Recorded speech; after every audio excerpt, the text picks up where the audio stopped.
picks it up, will be able to find key things that they're looking out for. Are there any transferable skills from your internship experiences that you had that you can put on your CV for the role you are applying for?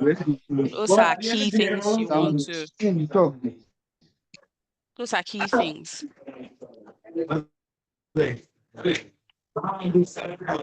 And then also, Abraham, can you please mute yourself? Yeah, I'm trying to do that, Yes, I'm also trying to do that, but I don't know. Yes, myself, I'm struggling. Mm-hmm. Whilst you're in school, if you play,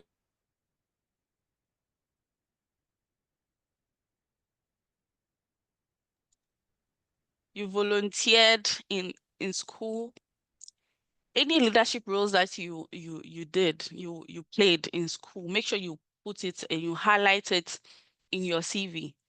Even if it is just in your community, doing community work, or even at church, you were doing something, leading a group, there's a way you can craft it in a nice way to show that you take initiatives, and then you put that on your CV as well.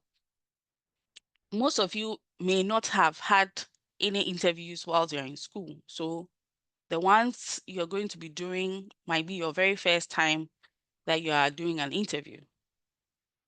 You don't have to be scared. You don't have to be worried. There's always a first time for all of us.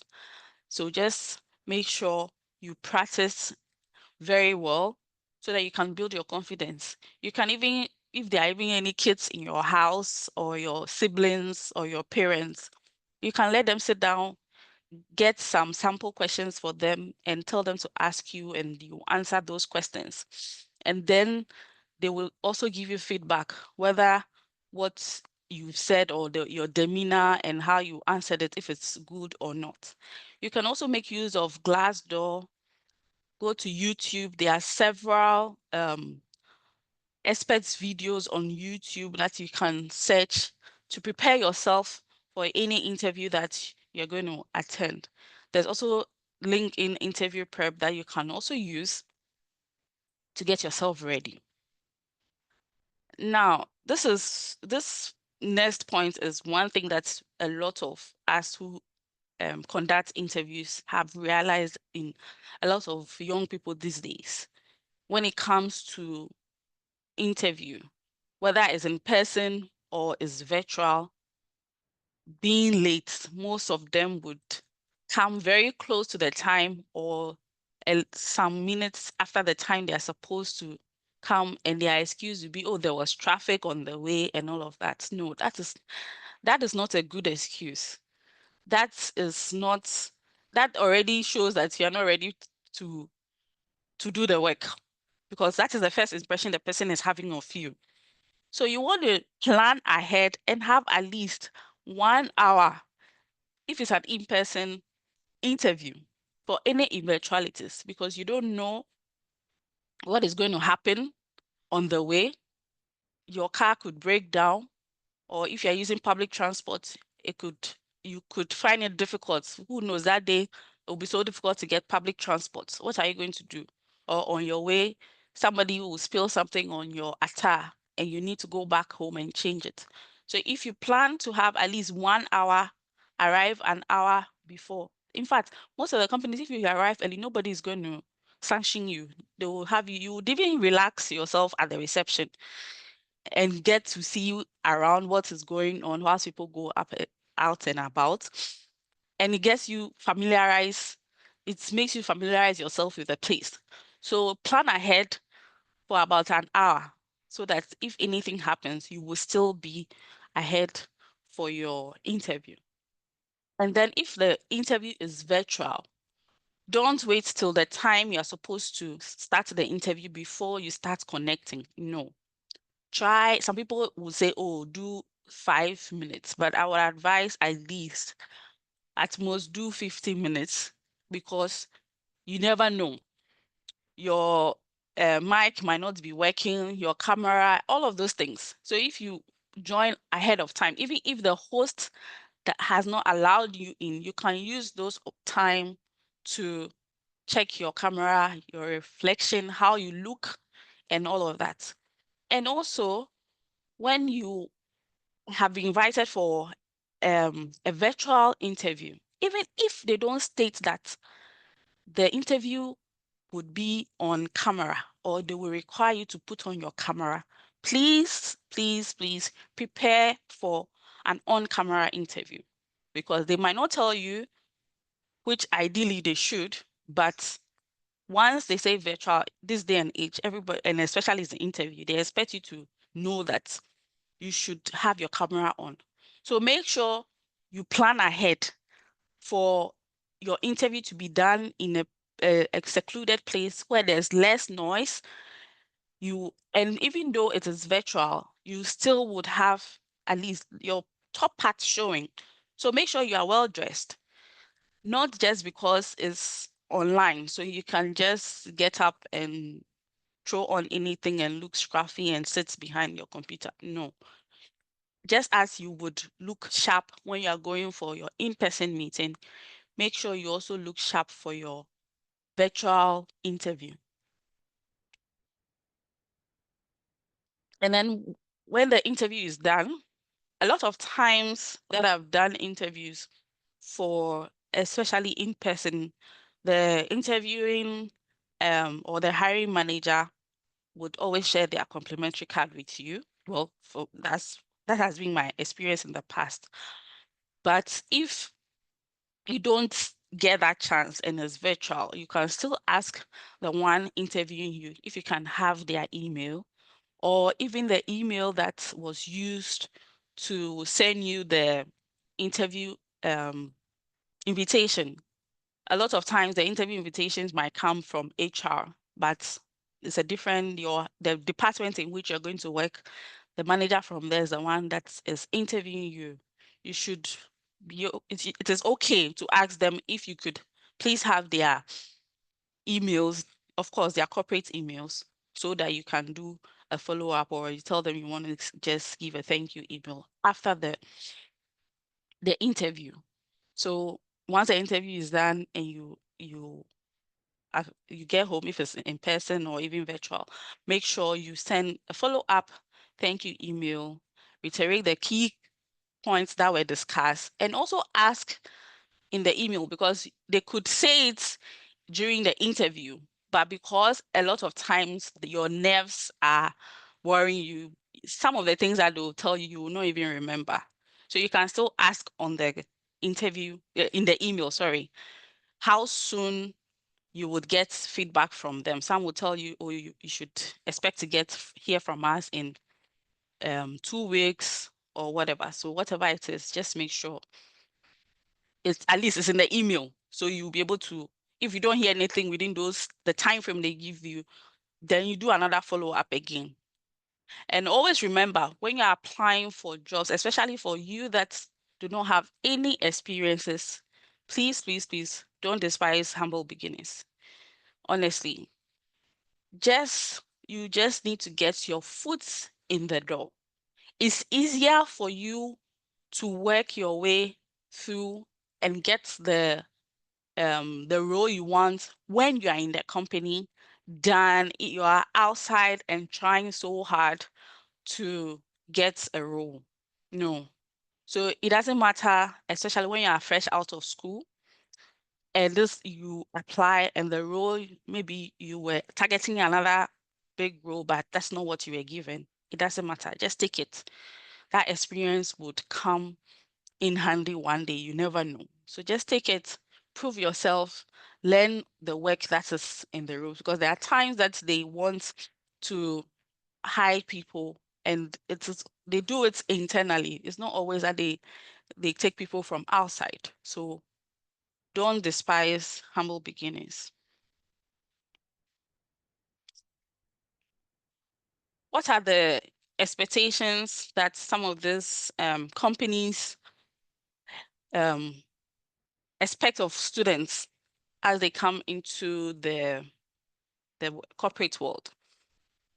They expect you to have technical skills, but they know that you don't have a lot of experience, or some don't, that also have just zero experience. So your degree and your certificates would be your technical foundation here.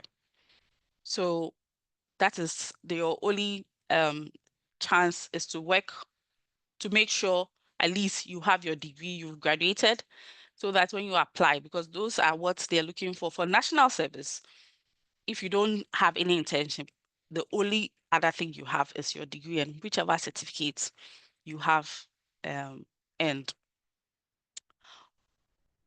these days, a lot of companies, it's not even these days, most companies use software for their processings and everything. It's not a must for somebody who is just out of school to know all of that, but it's a plus.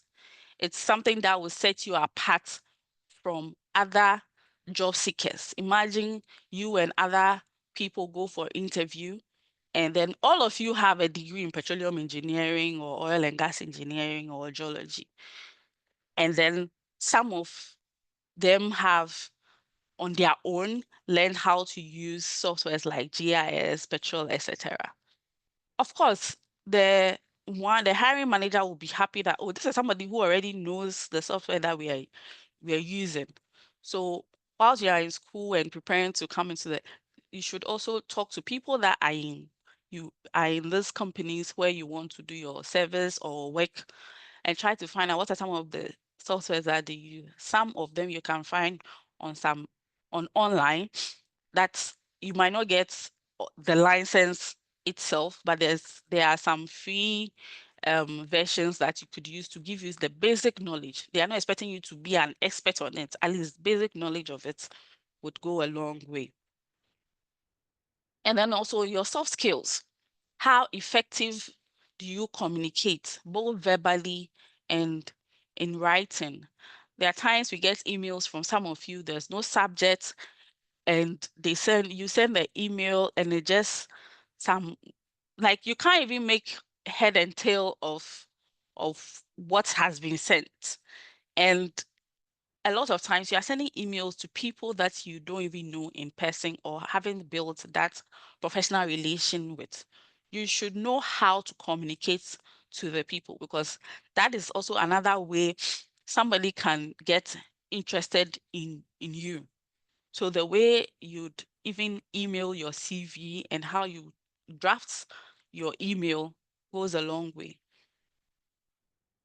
Communication verbally with your managers and with your colleagues.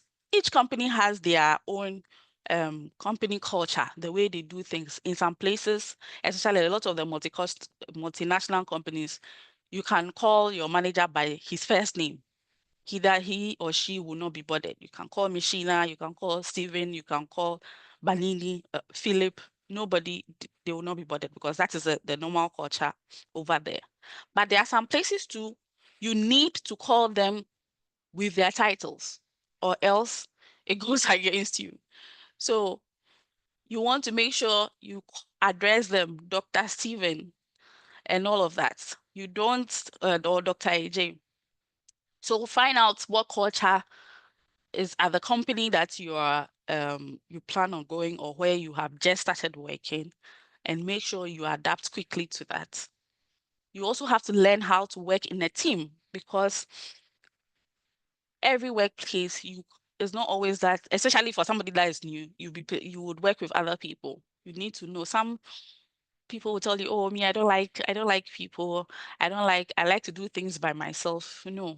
When it comes to work, you need to learn how to work with people, because all of us, our work together is what brings the results. It's not only one person's work that will bring the results. Your work feeds into somebody's work, and then all put together gives us the result that we are looking for. So you need to learn how to work with people.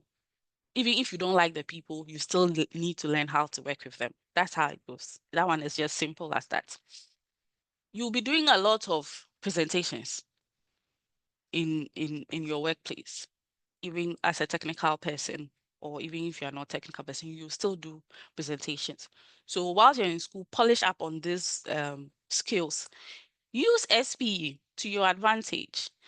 We have the various chapters. You don't always have to wait for when your chapter president says this is a topic that we can treat or not. You can come forward yourself that, oh, I would like to do this presentation to the student chapter body. If you can talk to Philip, if you guys don't have the Zoom account, if the account is free at the time we don't have any section meetings, you can always have your meeting, your presentation to your fellow chapter students using our Zoom. It's also another way that you would develop your leadership skills. And then you also want to be aware of what is going on in the industry that you want to go into. What are the emerging technologies? And then you should be ready to always be learning, because every time things are changing, we are evolving. So you should be able to be abreast with what is going on. Companies expect you to have work ethics. You should be proactive. It's not always that your manager will come to you or your supervisor will come to you and say, do A, B, C, D. Although sometimes they'll give you work, you are done, and you are sitting down, you are waiting. Okay, I'm done, but when he comes or she comes, then I'll tell them that I'm done. No, you should be proactive. You should be able to go and present your work, even if you are not told that, oh, let's say you've come in as a national service person at the end of every quarter, you yourself on your own, you try to put a presentation together of what you've learned in this quarter, and then you present it to the hiring manager or your supervisor. If you're seeing something that you think would help to make work easier, you go ahead and propose this. It's all something that they want. Proactiveness is something that managers are happy about. And then accountability. You should be able to take accounts whenever you fault, not and it's also linked to integrity, because when you have integrity, when you fall short, you should be able to man up and say, yes, what I've done, I did it, and then you find ways to resolve the issues, but not to try to pin it on somebody and say it is this person's fault, it's that person's fault. You should have a teachable spirit all the time. Most companies, when you join, especially the multinationals, would have tailor-made training programs for you, especially in the first few years of your career. You should be ready to be trained. A lot of them require a lot of training. A lot of them are intense, and they are mostly classroom training. Where I started off, most of the training, you write exams. There was one that we're writing exams every week. We write exams on whatever we were taught. And you needed the pass mark, I think, was 75. If you get less than 75 once, they'll send a warning email to you and your manager back home. If you get less, you don't get a pass mark a second time, you will be sent back to your home country where you're coming from. And if you're not lucky, your location might also fire you, because there are so many people on the market that are looking for the opportunity, and you have gotten it, and you all you have to do is learn and pass. So you have to be self-motivated to make sure that when you go for those training, they are very, very intense, but yes, you should be ready for them. And they expect that you should have some sort of experience. This one is not set in stone, because they know that the internship experiences out there is not a lot for everyone. But it's a plus if you have done internship or you've done any voluntary work which is related to the job you're applying for, any part-time work. Those are things that they expect you, because it's also boosts your skills. You already acquire certain skills that you build upon when you come to the office. Employers don't just hire degrees, they hire potentials. So make yourself the best candidate by continuously improving and showcasing your strengths. How do you develop some of the key skills. Doc. Hello, Doc. Steve. Hello, can I'm you hear here, me? Sheena, I can hear you clearly. Yeah, hold on. I need to pause this O- and because I can't see the titles myself on my share Okay, screen. I don't know developing why. key hard and soft skills is clear to us. Okay, but I need to be able to see to Sure, know where. So let me sure. stop sharing and Okay, then let me just send this to my phone right now so that I can tell what. okay. Sorry, just give me a second. It shouldn't take long.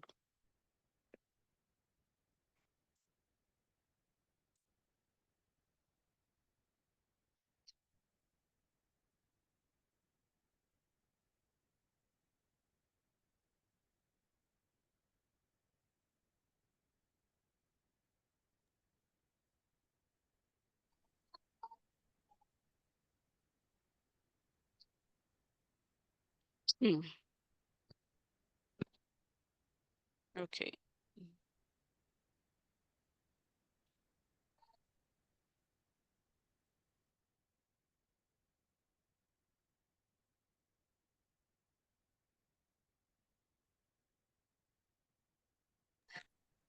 So while we wait for a presenter to fix one or two issues, I hope the students here are taking key notes.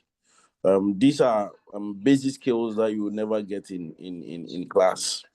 You never get some of these basic skills as much as we try to impact them. The wealth of experience from people in the industry, sharing it with you how they got through to where they are. These are points that you cannot miss. So don't be listening like we are at a press conference. Just take paper and pen and take notes. She's giving us some basic skills, um, telling us that when we are applying for, especially those of us in final years, applying to companies, you need to customize your CV for specific rules. Don't apply every job opportunity with the same CV. Um, Document your activities on your CV. You can have your internships, your volunteering programs. You guys, some of you are holding some key positions in the university. You add them to your CV. One thing that she stressed on time consciousness. We have been going for lectures very late, coming late, rushing late. You need to be always, don't take this lifestyle to the outside world. In the real world, you have to be time conscious. Don't put pressure on yourself. After interviews, you need to follow up with an email, thank you email. You need to develop your soft skills, your communication skills, presentation skills. These are things that you need to develop and will help you sharpen you for every job opportunity. Our presenter made some key points. She said, you need to be abreast with the industry. So some of you students aspiring to be in the petroleum industry, you ask what is going on, what is this contract, what is going on in the Springfield case, what is going on, what is the role of Petroleum Commission, what are they doing, who are the partners on the Thames field, who are the partners on the Jubilee field. Some of you empty, you just learn. You need to get this news. What's the current oil price? What is happening?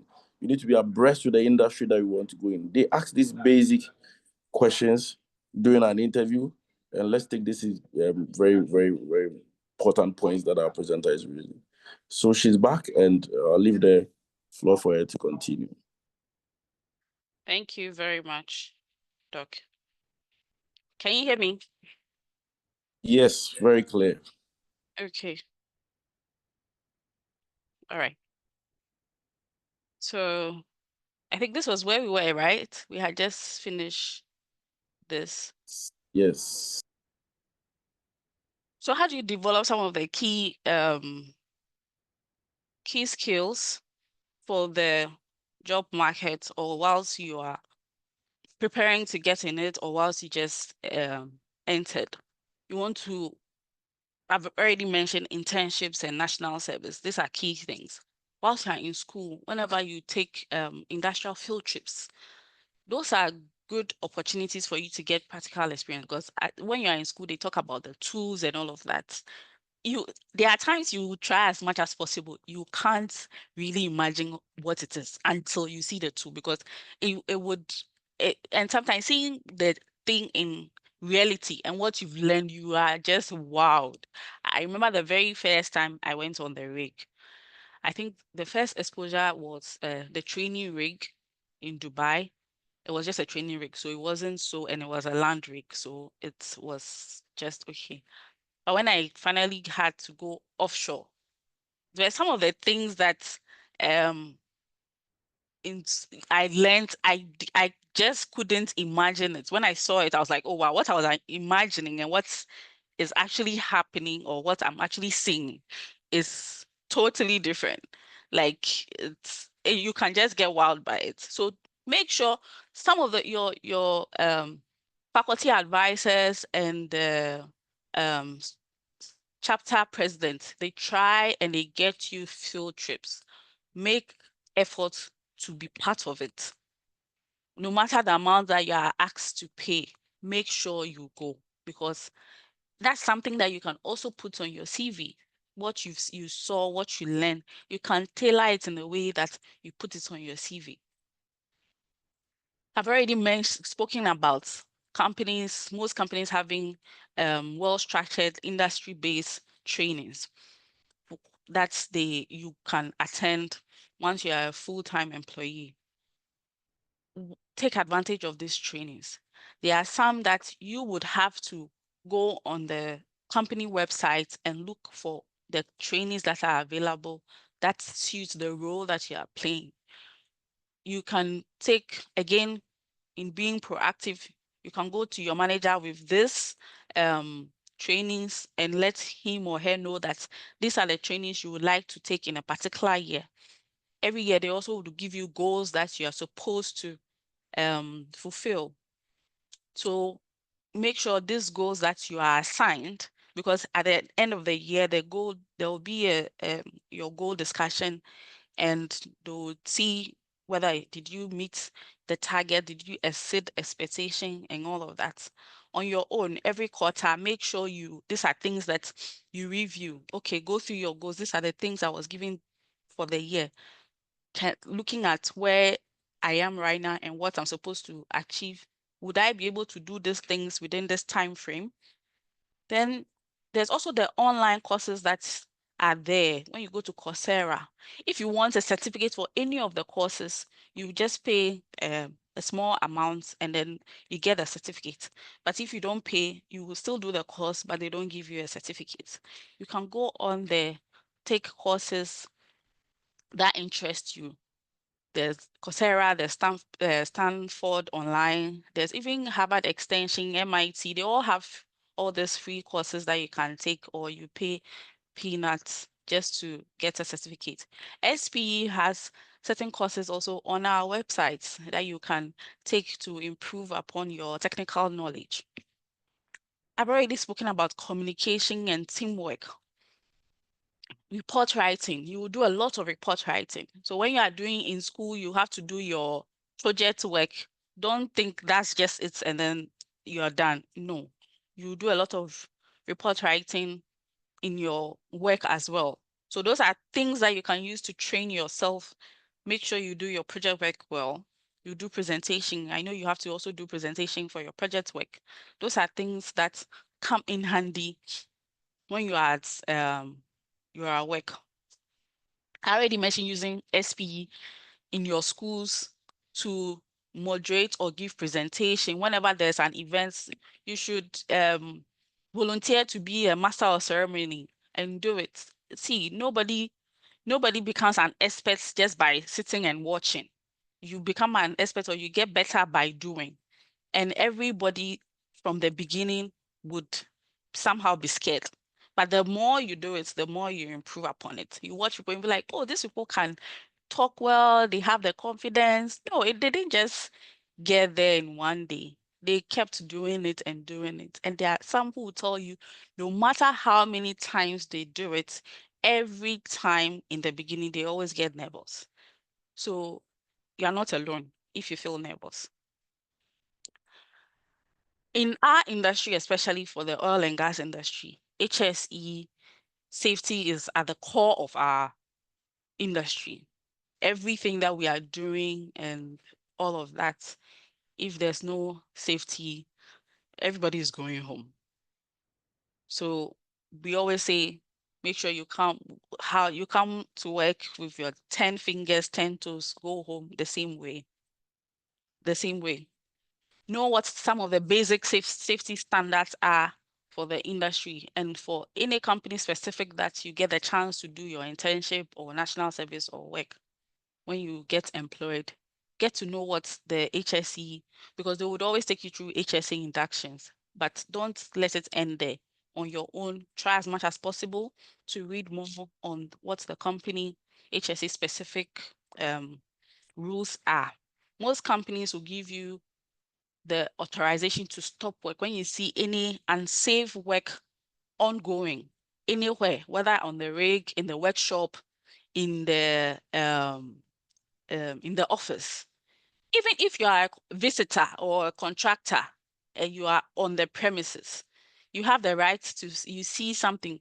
And this, when you go for your field trips, they take you through they take you through the HSE induction. When you go out into the workshop and you see anything that is unsafe, you have every right to stop work. Because you're saving you're saving people's life, not just the person who is there, but other people who might also get hurt in any eventualities. So a lot of companies would authorize you, assess the situation, and give a stop work. If you intend to work offshore, whether on the rig or on the FPSO, then be ready and prepared to take the basic offshore safety induction and emergency training. This is training that is done they will simulate how, in case there's a helicopter crash when you are going offshore. Yeah, unfortunately, for the oil and gas industry, going offshore or the field is one of the highly risky things to do. And when you are in there and you hear news of helicopter crashes or blowouts and all of that, it can frighten you.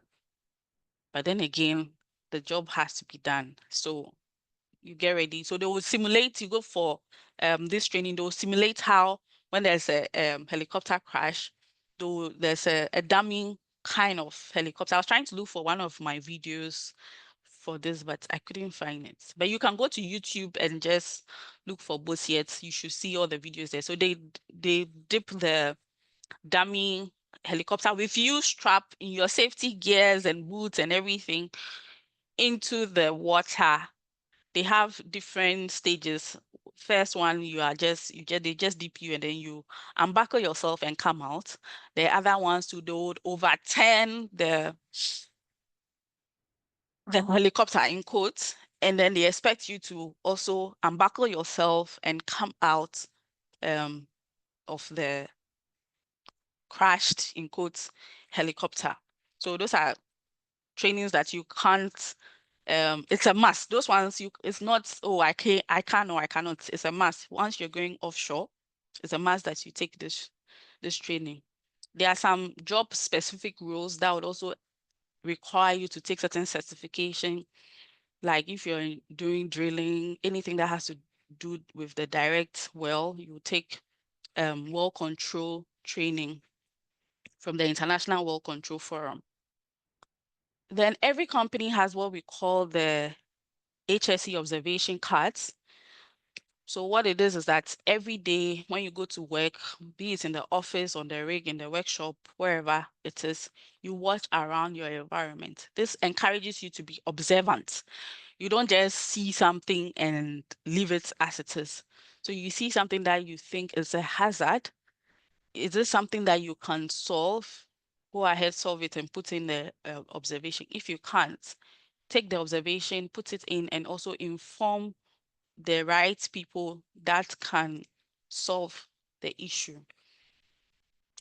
Some companies even have award systems for this, for best observation cards and all of that. And these are things that also tell your managers that, oh, this person is proactive, they are thinking outside the box. They are not just all about their work. you also consider all of these things. You want to set clear goals. I mentioned earlier how companies give you goals for the year, targets for you to achieve, but your personal career, you also want to set certain goals for yourself.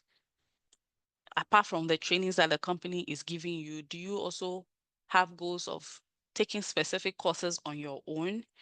What is the short-term plan you have for your career? What is the long-term plan you have for your career?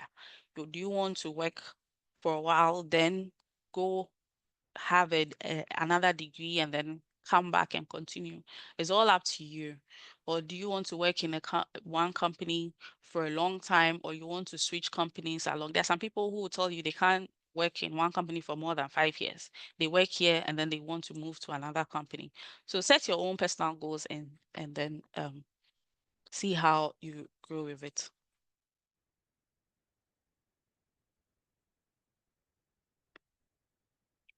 Why do we keep hammering on the importance of internships and volunteering?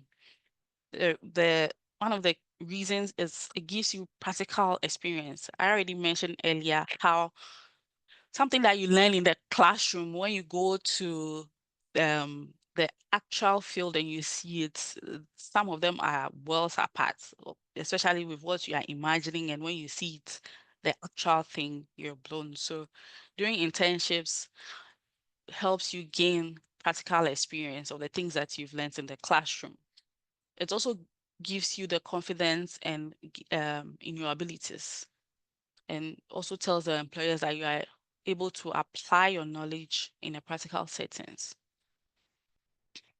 When you do internships, it builds industry-specific skills, because when you go to work in a particular company, especially if whether internship or national service, you are assigned a particular department.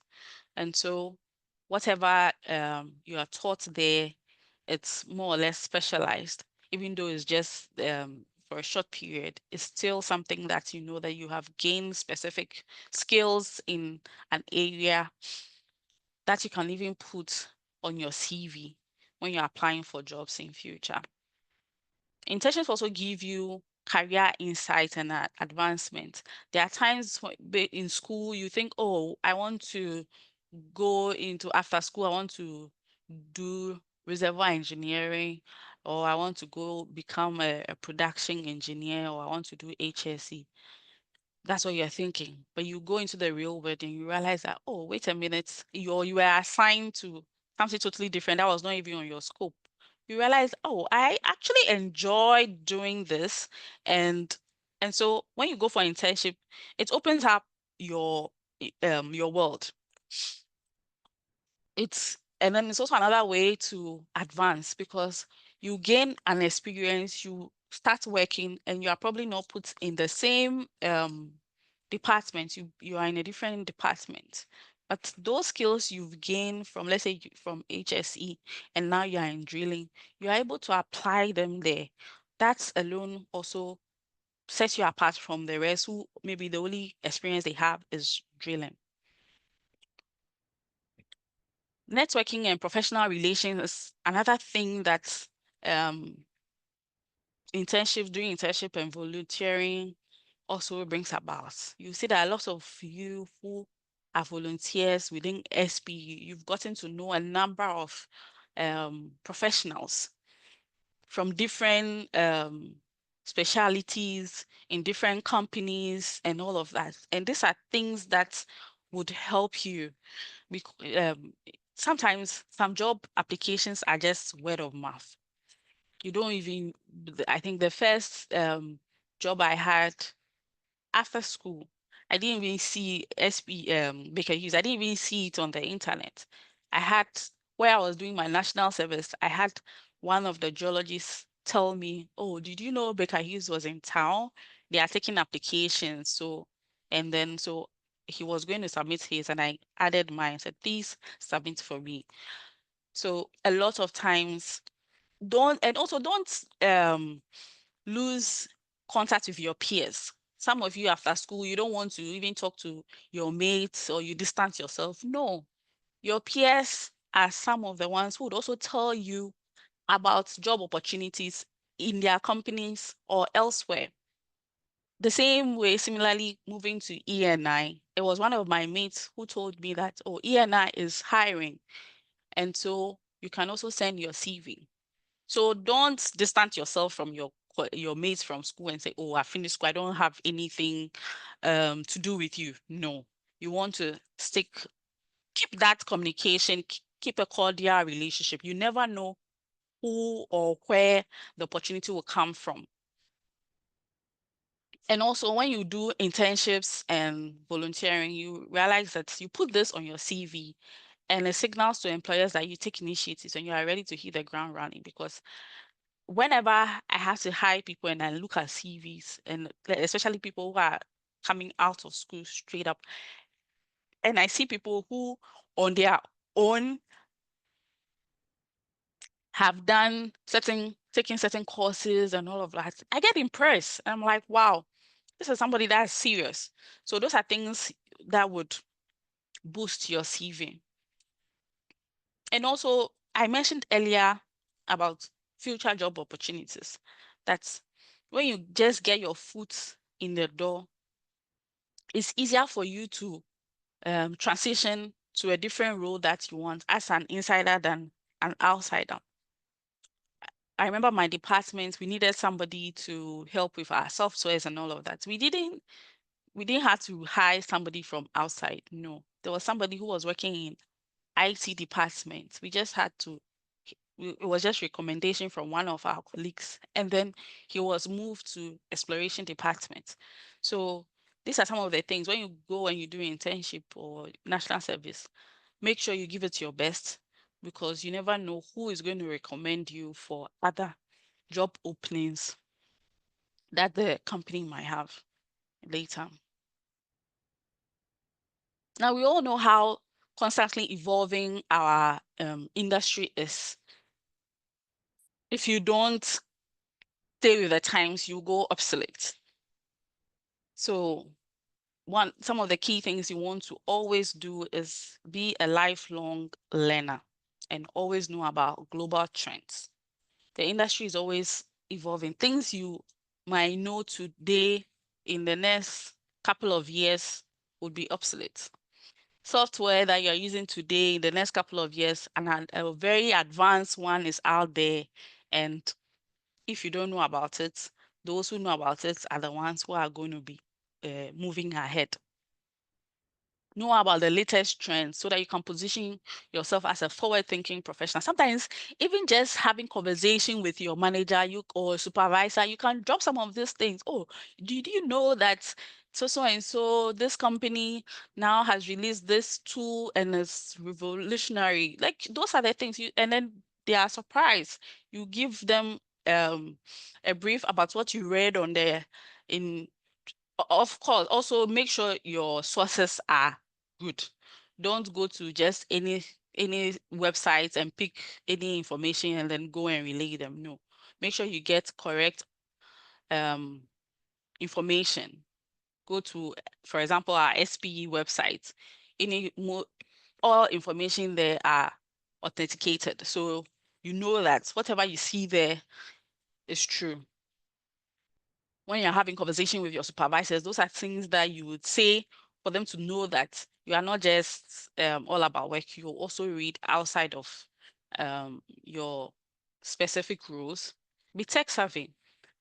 I don't think there's any role in this day and age that will not require you to use any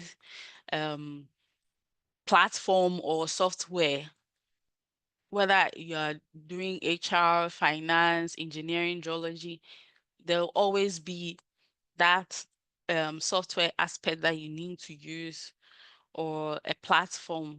If SAP for finance people, even HRs use SAP and all of that.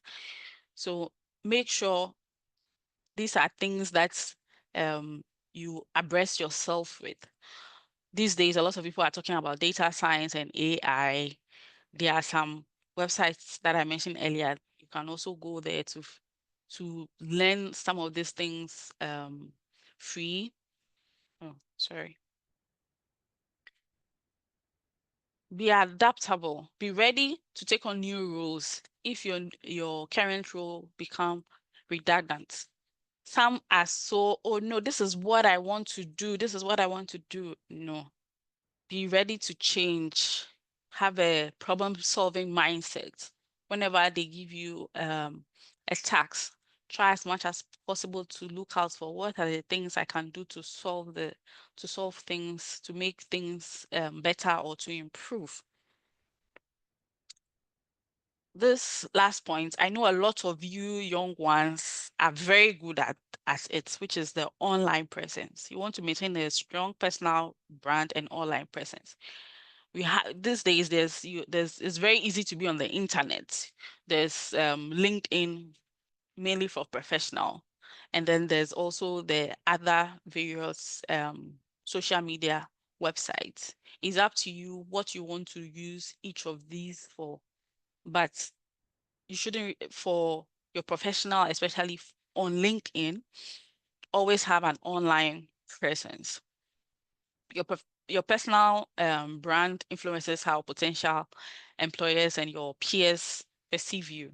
So when they talk about a particular topic, they'll be like, okay, this guy or this lady I know is always talking about this. Maybe we should invite him or her for this conference or to be a speaker. Or online, you would always engage in industry discussions whenever there are people post, because sometimes it doesn't have to even be you yourself that is posting, but other people have posted topics that are related to the industry. Make sure you engage, read a little bit about the topic if it's something you don't know. Read about it, engage with the people, but keep it professional.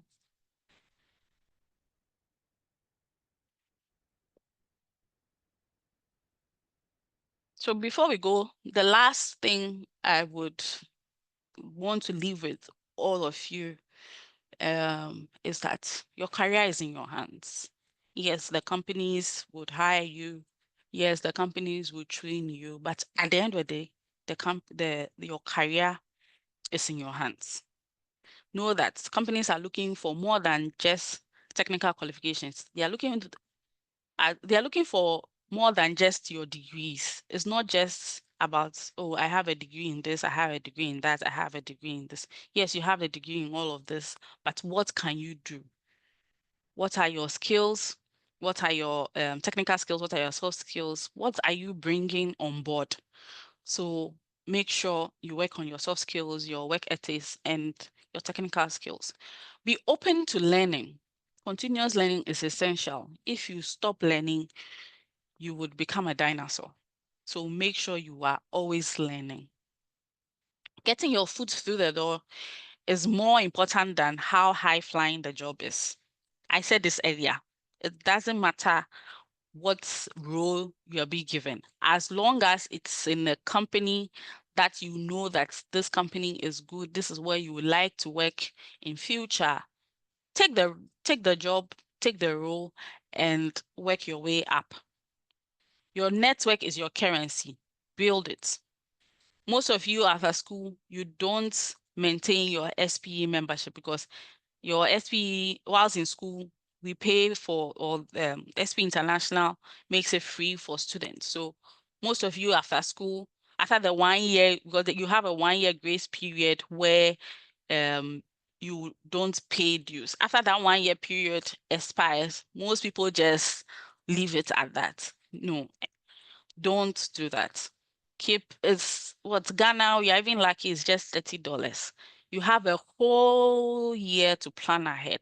So if you know that, okay, I have a whole year to pay $30, you just save money somewhere. And you can even pay when you have a lot of money on you at a point. You can pay ahead. You don't always have to wait till the end of the year before you pay. You can pay ahead. So keep your SPE membership active, because once you have your membership active, it opens you up. You can go on the website. There are so many other things you can do that somebody who doesn't have active membership cannot do. But if you're an engineer in Ghana, make sure you join GHIE. aside SP, GHI is also another good place you can build your network. We have even collaborated with GHI because at the end of the day, there's a lot of our members who are also GHI members. So if you're an engineer working in Ghana, aside SP, join GHI, build a network, attend industry conferences or seminars, events, whether it's in person or online, make sure you attend. The in-person ones especially, these are the ones that you get to meet people. Some of them are gracious enough to make it free for students. If it's you start working and hence you're no more students, then you have to pay. But another way you can beat the system is you would wait till when you know the conference is about ending. At that time, nobody is really checking for who has paid, who has not paid. Let's say some few minutes to closing. You join in, even if you didn't stay from the beginning, the little you hear, and after the conference, that is where you do a lot of networking. You get to meet people, you take people's conference cards, complimentary cards, and all of that. Stay in touch with people. Don't just wait till you are in need and then you send a message to somebody that you haven't spoken to for the whole year or having communicated with for over 2-3 years, and then you say, oh, I'm looking for a job, can you help me? It doesn't work like that. You want to stay in touch with the people. You want to stay in touch with your peers. I've mentioned this already. You want to stay in touch with other experienced professionals. You never know where an opportunity will come from. Stay informed about your industry trends, new tools on the market that can improve your work. Also plan for your career. Where do you want to be in the next 5 years? Where do you want to be in the next 10 years, 15 years, etc.? Plan for your career. And this, my final words to all of you. You should know this. Everyone's career journey is unique. You are your own biggest competition, not your schoolmates and not your colleagues at work. Chart your own beautiful career path to greatness. Thank you very much. Sheena, thank you very much. This is a curriculum on what the industry expects from students, touching on several important aspects, from soft skills to what you need to know to negotiate, having these skills. Thank you very much for your time, for sharing this wealth of knowledge with the young guys who are seeking to have a career in the oil and gas industry. So before I open the floor for questions, I'll just read 1 or 2 questions in the comment section. The first one is, how do we get access to courses SPE office? For Ghana specifically, we don't have an office, but SPE, when you go to our website, again, this is where I mentioned that you should keep your membership active.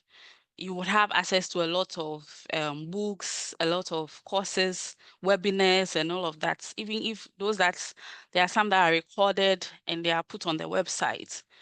Once your membership is active, you have access to a whole lot of this. So, you know, the SPE website, go there, look for it, take your time. There are a lot of information that are on there that a lot of people don't know. So take your time and go through the website here.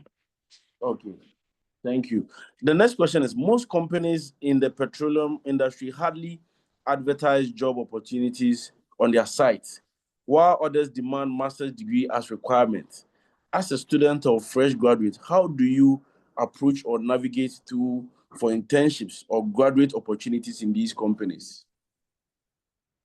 I mentioned earlier that you should keep key contacts or keep contacts with your peers, with your professionals that you meet during events or conferences. I told you both working at applying for both Baker Hughes and ENI, I didn't see it advertised out there. There were peers, friends who told me about it, and then I submitted my CV. So for the roles that are not advertised, let your friends know, let your peers know that, oh, I need a job and this is my expertise, or or you are coming out of school, I need a job. So obviously, maybe you don't have expertise, you are just coming out of school. Let your friends know. Let people who are already in the industry know that you'll be interested in working in ABCD role, etc. That's another way that you can get your foot through the door. Because yes, if it's not advertised, and so somebody in there tells you, you wouldn't know. And how would somebody in there tell you if you're not in constant touch with them, or if you don't make them aware that you would love to work in the company? So let your friends know, let people who are already working in the different companies, let them be aware that you would like to work there. Yeah. Okay. So anyone, if you have a question, you can just unmute yourself, or you can send it in the question in the chat box.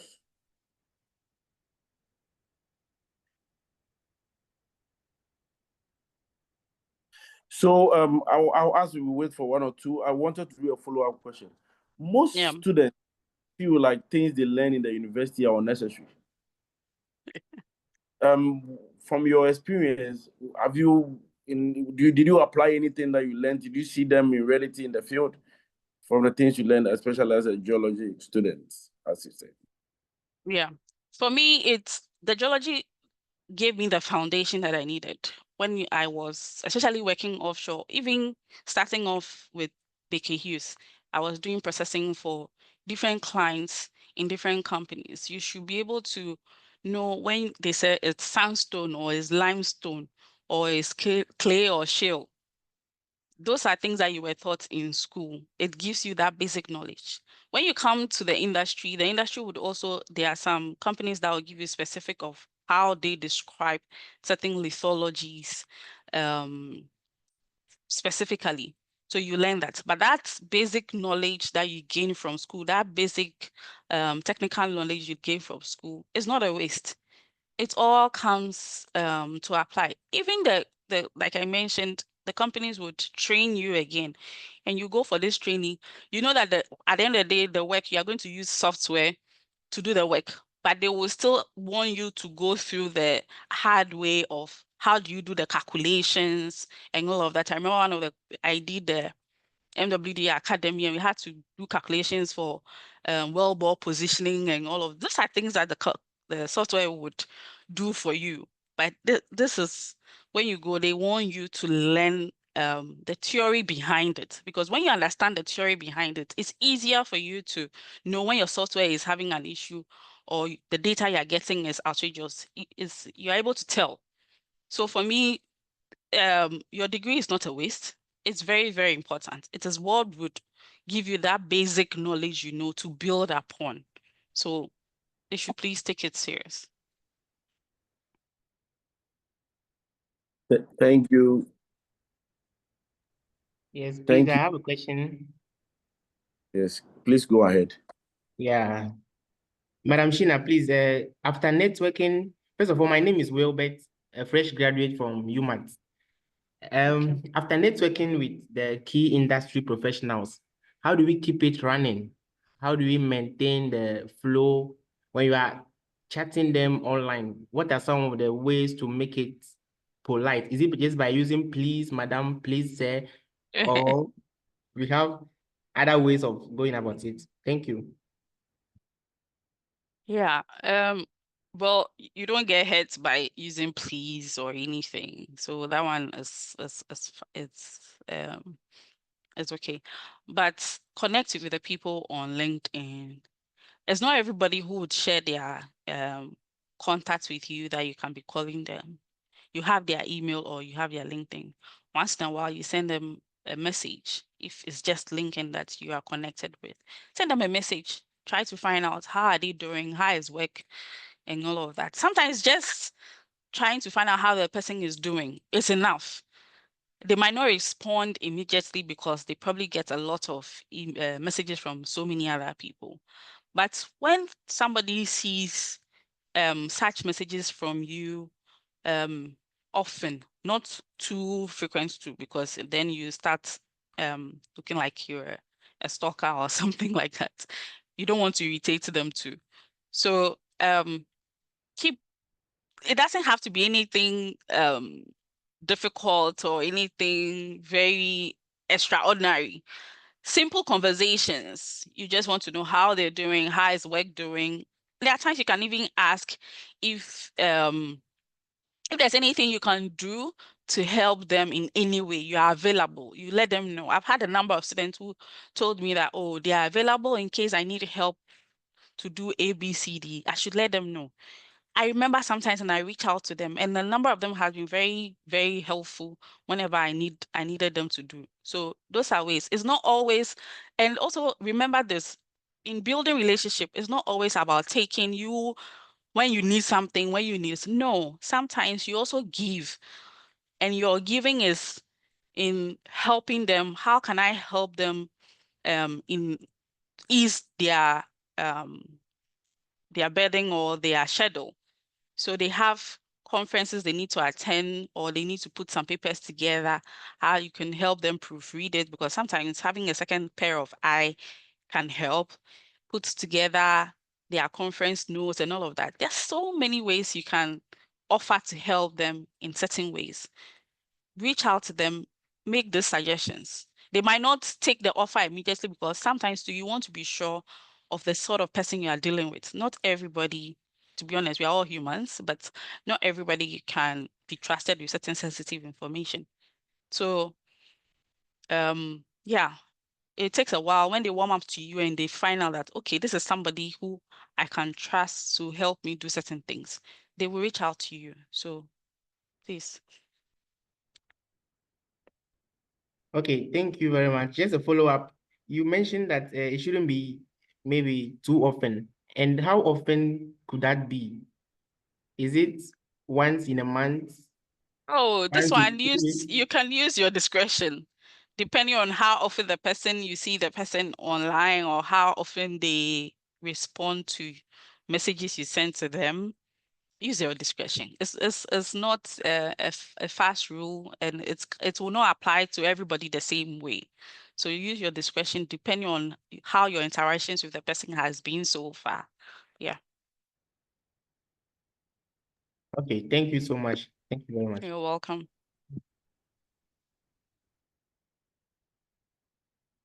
Okay, so do you have any other question?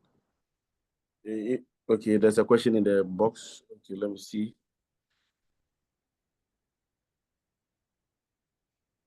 So someone said, transitioning from academia to the professional world, can the transition be done alongside more academic work, like a master or charter, or is it too early to master or have a charter? So,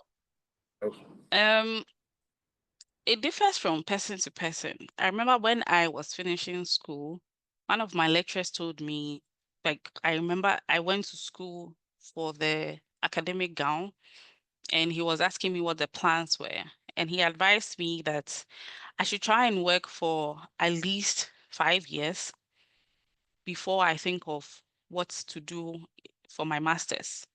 Because according to him, sometimes the course that you do, your master's course, you might not necessarily end up in that role. Or sometimes too, when you work, it opens you up. Like I mentioned earlier in the presentation, it opens you up to other roles that initially you didn't even think of. So you do it, and then you said, okay, why not I do a master's in this or get certification in this? But then again, the journey is not the same for everyone. Some people are lucky enough to get jobs immediately after school, so they are able to gather a response. They're able to gather the experience immediately, the experience needed. But some too, after school, you've not gotten a job and you are home for a year, for 2 years. You can't stay home, and then you get an opportunity to do a master's. You can still go for it, because these days, our time, like I mentioned earlier, the competition wasn't so much like now.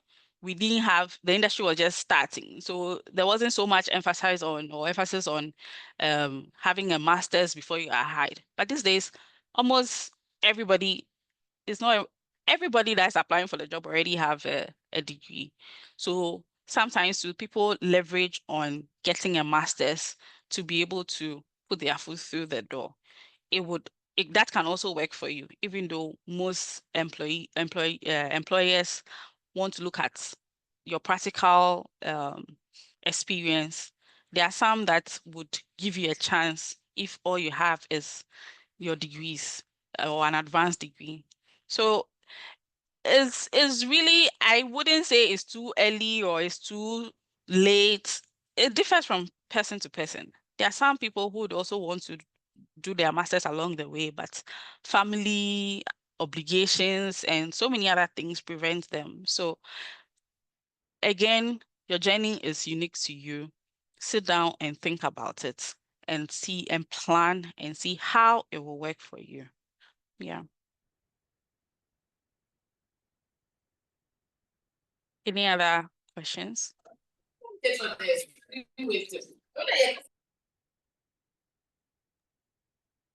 Okay, so I don't think we have a question now. So thank you, Sheena, SP Ghana Session Director, for providing us a syllabus on how to prepare for the industry, touching on key aspects. We really appreciate you for your time.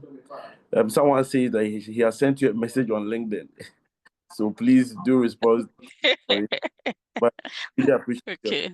Know how busy you are and getting to spend time with us. Thank you very much. If you have any You're final, welcome.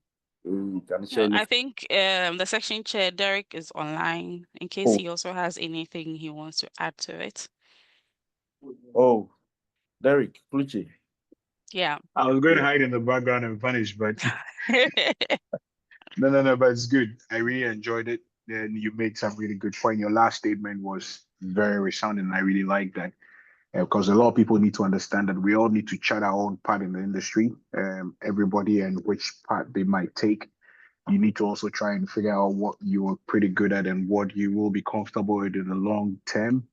Because I always say this, that if you love what you do, it's easy.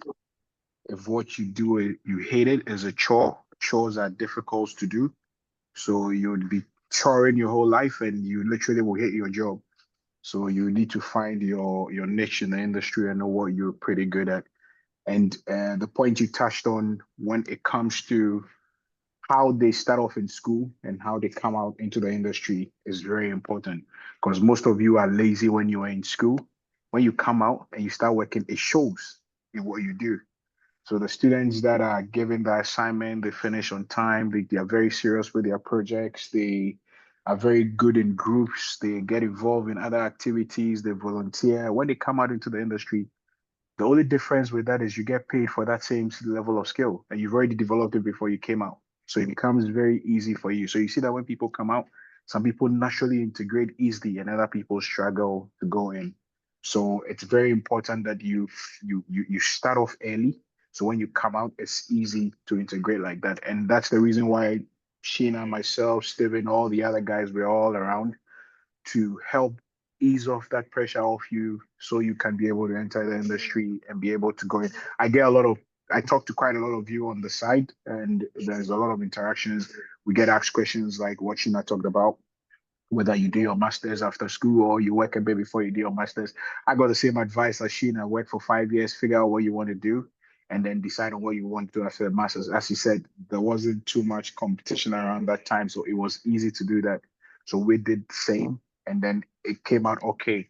But you guys find yourself at a time where there's a lot of you coming out of school. The job market is getting to a point where it's kind of like bottlenecking, but it's really not. There's a lot of opportunities with different areas. I like the fact that quite a lot of you are adding up other skills to your learning. Like a lot of you are learning about computer stuff, AI. A lot of you are learning about all the other bits and pieces of other areas that can help the industry, which is good. So you bring something on board, which is good for everyone. So it's not going to be easy, but just brace yourself up, take on the challenge, face it, and then look at some of us as inspirations to you. We've all gone through that whole pain of coming to the industry, and then imagine you come out of school, there's 5 of you in the same role, and you all have to kind of like develop yourself over the years. And as we go on, realize that other people charted their own path along the line. And some of us, we had a plan, we knew what we wanted to do, so it was easier to navigate. So there are certain decisions that were easy to take. So there are certain roles they give you, and you know that, okay, you probably don't like it, but as Sheena mentioned, it will come in handy. So you get into it, you make the most out of it. Now I sit in the role where all the different areas I went through in my career has become so important to me, because now you have to work with all the different divisions of the drilling and well engineering part to be able to get your work done. So understanding everybody's work is key to your role. And you've worked in different areas like that, so it makes it easy. So any opportunity you get presented, please take it and make the most out of it and learn. Don't say, oh, I really don't like it, so I'm just going to do it shabbily and go away. It would come and hurt you later on. But if you give your best to it, you'll figure out that people realize that, listen, this person was really good in this role.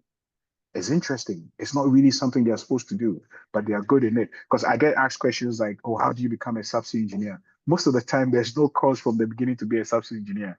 Most subsea engineers are either mechanical, electrical, petroleum, chemical. There's different areas of it. We even have civil engineers that are drilling engineers now, or completions engineers now, or petrochemical people. So it's the course, what you learn in school is just to open your mind up. Once you start your career, depending on where you go into, it will chart a path for you. Then you can decide which path you want to chart later on, or you want to stay on the path that's charting for you. So thank you very much, Sheena. It was very insightful. I really enjoyed it. And I'm happy that we've been able to share this with the young ones. But please, you can reach out to us anytime. And don't think you are bothering us. Sometimes your messages go all the way to the bottom, so we have to come and catch up. So once in a while, just check in, then it posts back up, and then we can use it to help you as much as we can, because we are here for you. We were kind of like the pace setters in the industry in Ghana. So we've had to learn and make mistakes along the line. And we want you guys to start from a different level so that you have the knowledge and the skills you need to progress from that point. Okay. So thank you very much, Sheena. That was actually very interesting. Thank you very much, session chair, for this knowledge. So before I go to the students here, various committees in the SPE Ghana organizes similar webinars touching on key areas that will benefit your career. When we share this on your platform, take it serious. As our director said, participate in SPE activities and you will benefit from it. Thank you for joining this session and hope to see you in other sessions. Have a great evening, guys. Bye. Hey. Bye.